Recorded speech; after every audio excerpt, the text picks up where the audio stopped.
2월 23일 오늘 통독 본문은 민수기 26장부터 28장입니다. 모압 족속의 큰 시험이 끝난 후 하나님은 모압 평지에서 가나안 땅에 들어갈 2세대들의 인구를 계수하게 합니다. 이때 계수된 12지파의 장정의 수는 처음에 계수된 수와 거의 차이가 없었습니다. 하지만 이 가운데 가장 눈에 띄는 지파는 발람의 스캔들에 휘말린 시므온 지파였습니다. 시므온의 지파는 약 22,200명의 숫자가 감소하게 됩니다. 이 두 번째 인구조사는 40년 광야 생활을 마무리하고 새로운 땅에 들어갈 준비였습니다. 이것을 시작으로 새 시대의 지도자 여호수아가 임명받고 새로운 땅에서 지켜야 할 절기들을 기억하도록 하나님은 다시금 확인시켜 줍니다. 우리는 현실에 갇혀서 다시 올 새하늘과 새 땅을 바라보지 못할 경우가 너무나 많습니다. 현실의 삶이 무겁기도 하지만 분주하기도 하기 때문입니다. 그러나 우리는 계시록의 말씀처럼 아멘 주 예수여 어서 오시옵소서 외칠 수 있는 주의 나라를 비전으로 삼는 사람들이 되어야 할 것입니다. 오늘 거룩한 주일 이 비전이 우리 가운데 소망으로 가득하기를 주의 이름으로 축복합니다.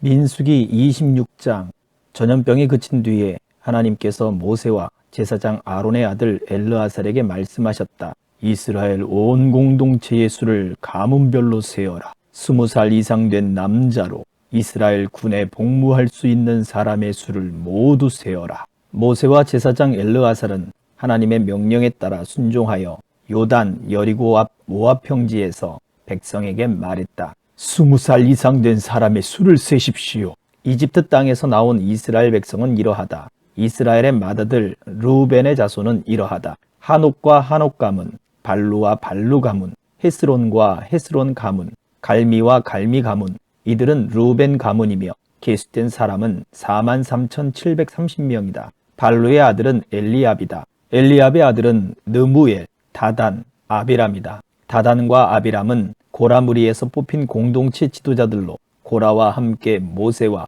아론에게 반기를 들어 하나님께 반역한 자들이다. 불이 250명을 집어삼킬 때 땅이 입을 벌려 고라 무리와 함께 그들도 삼켜버렸다. 세월이 지난 지금도 그들은 경고의 표징으로 남아있다. 그러나 고라의 자손이 다 죽어 없어진 것은 아니었다. 가문별로 본 시므온의 자손은 이러하다. 느무엘과 느무엘 가문, 야민과 야민 가문, 야긴과 야긴 가문, 세라와 세라 가문, 사울과 사울 가문. 이들은 시므온 가문이며 계수된 사람은 22,200명이다. 가문별로 본 가세 자손은 이러하다. 스본과 스본 가문, 학기와 학기 가문, 순이와 순이 가문, 오스니와 오스니 가문, 에리와 에리 가문, 아롯과 아롯 가문, 아렐리와 아렐리 가문. 이들은 갓 가문이며 계수된 사람은 45,000명이다. 유다의 아들 에로와 오나는 가나안 땅에서 일찍 죽었다. 가문별로 본 유다의 자손은 이러하다.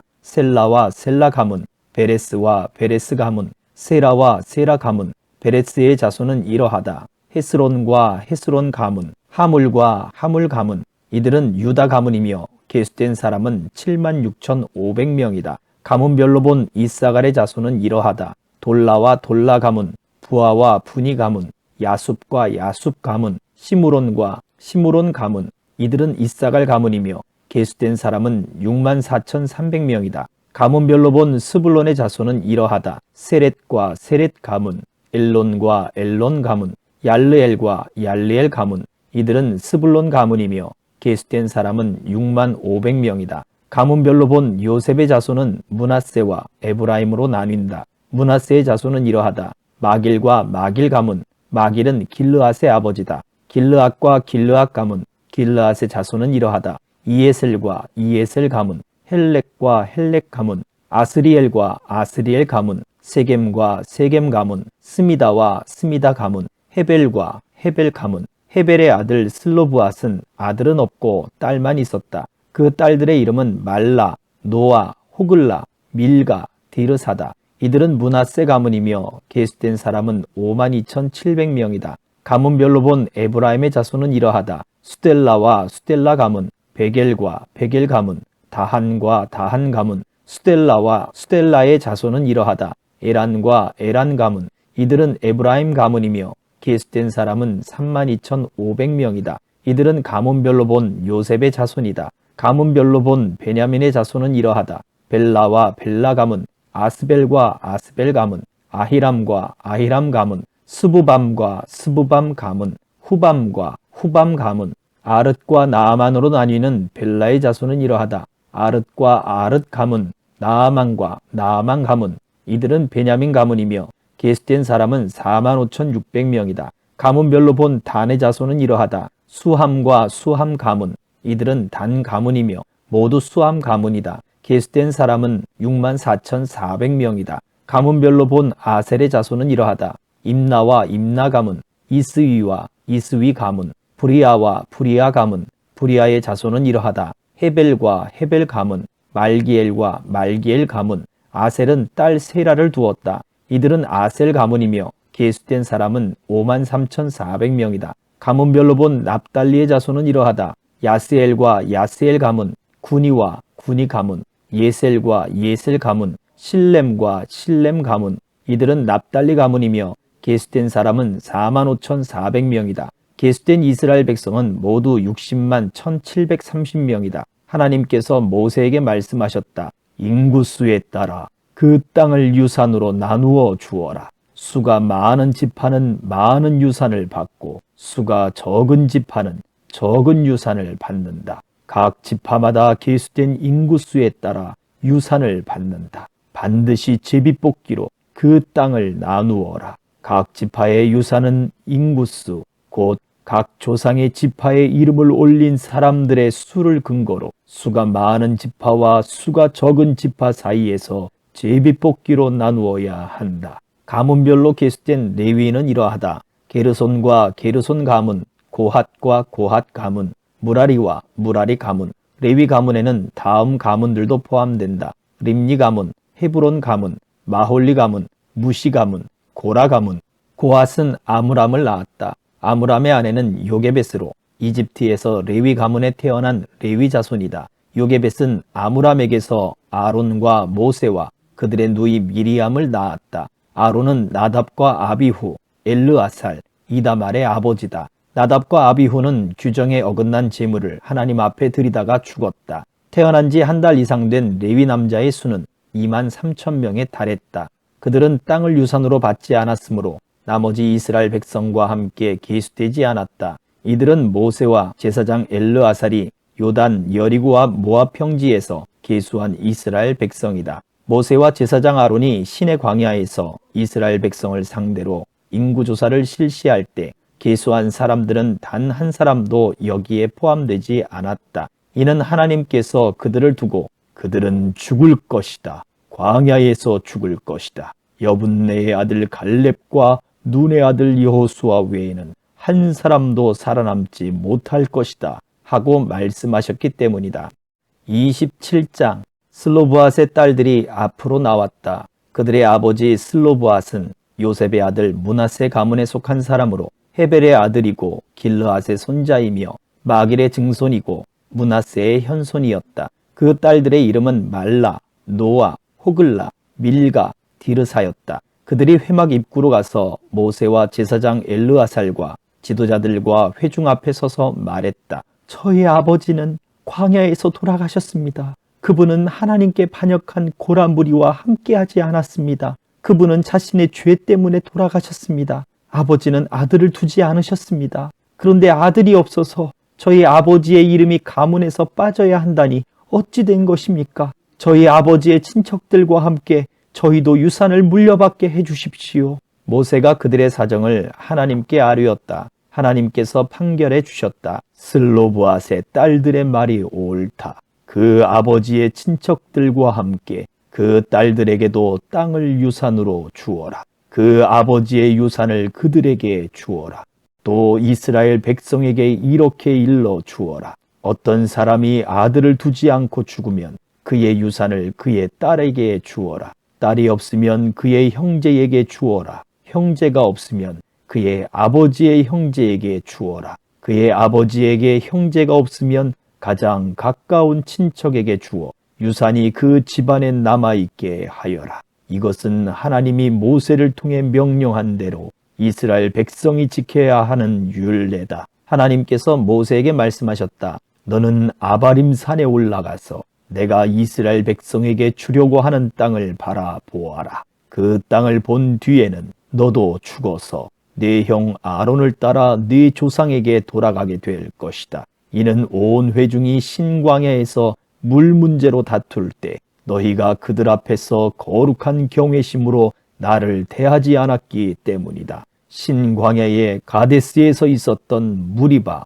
다툼의 물 사건을 두고 하는 말이다. 모세가 하나님께 대답했다. 하나님, 살아있는 모든 이에게 영을 주시는 하나님, 이 공동체 위에 한 사람을 세우셔서 그가 이들을 이끌게 해 주십시오. 그가 이들 앞에서 길을 제시하기도 하고 공동체를 이끌고 돌아오게도 해 주십시오. 그래서 하나님의 공동체가 목자 없는 양처럼 되지 않게 해 주십시오. 하나님께서 모세에게 말씀하셨다. 눈의 아들 여호수아를 데려오너라. 그의 안에는 하나님의 영이 있다. 그에게 네 손을 얹어라. 그를 제사장 엘르아살과 온 회중 앞에 세우고 모든 사람이 보는 앞에서 그를 후계자로 임명하여라. 네 권위를 그에게 넘겨주어 온 이스라엘 백성이 그의 말에 순종하게 하여라. 그는 제사장 엘르아살의 조언을 구해야 한다. 그러면 제사장은 우림의 판결을 사용해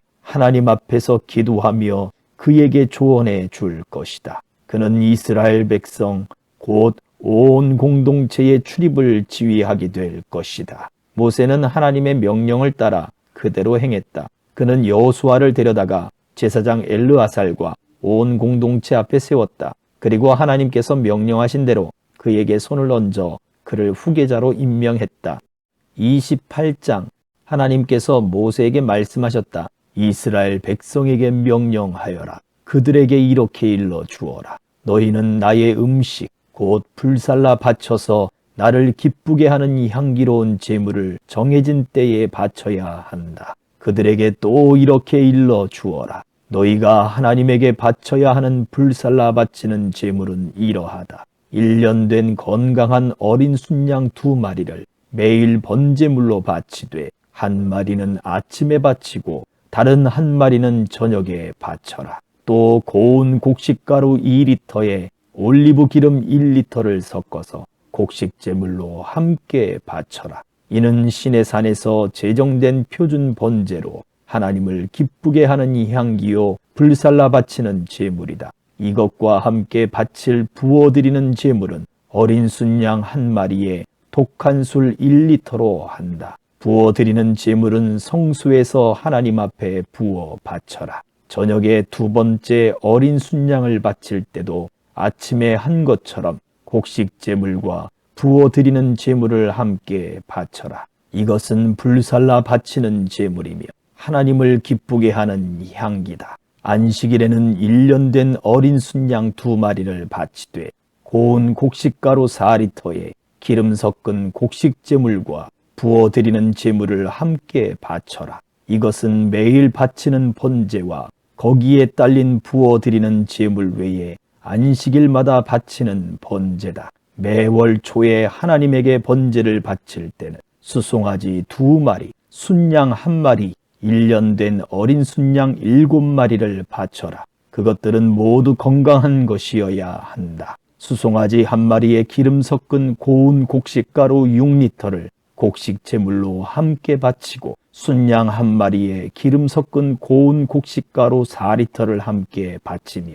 어린 순양 1마리에 기름 섞은 고운 곡식가루 2리터를 함께 바쳐라. 이는 번제요 하나님을 기쁘게 하는 이 향기며 불살라 바치는 제물이다. 이것과 함께 부어드리는 제물은 수송아지 1마리에 포도주 2리터, 순양 1마리에 포도주 1.25리터, 어린 순양 1마리에 포도주 1리터를 바쳐야 한다. 이것은 1년 내내 매월 초에 바쳐야 하는 번제다. 매일 바치는 번제와 거기에 딸린 부어드리는 제물 외에도 순염소 1마리를 속죄 제물로 하나님께 바쳐야 한다. 하나님의 유월절은 첫째 달 14일에 지켜야 한다. 그 달 15일에 절기가 시작된다. 7일 동안은 누룩을 넣지 않은 빵을 먹어야 한다. 첫째 날은 거룩한 예배로 시작하여라. 그날은 평소에 하던 일은 아무것도 하지 마라. 하나님에게 불살라 바치는 제물로 번제를 바치되 수송아지 2마리, 순양 1마리, 1년 된 어린 순양 7마리를 모두 건강한 것으로 가져오너라. 고운 곡식가루에 기름 섞은 곡식 제물을 준비하되 수송아지 1마리에 6리터, 순양 1마리에 4리터, 어린 순양 1마리에 2리터를 준비하여라. 거기에 너희를 위해 속죄할 속죄제물로 순염소 1마리를 준비하여라. 아침마다 바치는 번제 외에 이것들을 별도로 바쳐야 한다. 이렇게 7일 동안 날마다 불살라 바치는 제물, 곧 하나님을 기쁘게 하는 향기로 음식을 준비하여라. 매일 바치는 번제물과 부어드리는 제물 외에 별도로 이것을 준비하여라. 7일째 되는 날은 거룩한 예배로 마무리하여라. 그날은 평소에 하던 일은 아무것도 하지 마라. 첫 열매를 바치는 날, 곧 하나님에게 첫 수확물을 가져오는 77절에는 거룩한 예배로 모이고 평소에 하던 일은 아무것도 하지 마라. 불살라 바쳐서 하나님을 기쁘게 하는 이 향기로운 제물로 수송아지 2마리, 순양 1마리, 1년 된 어린 순양 7마리를 가져오너라. 그것들은 모두 건강한 것이어야 한다. 고운 곡식가루에 기름 섞은 곡식제물을 준비하되 수송아지 1마리에 6리터, 순양 1마리에 4리터, 어린 순양 1마리에 2리터를 준비하여라. 거기에 너희를 위해 속죄할 속죄제물로 순염소 1마리를 준비하여라. 이것은 매일 바치는 번제와 거기에 딸린 곡식제물과 부어드리는 제물 외에 별도로 바쳐야 하는 제물이다. 잊지 마라. 그 짐승들은 건강한 것이어야 한다. 아멘.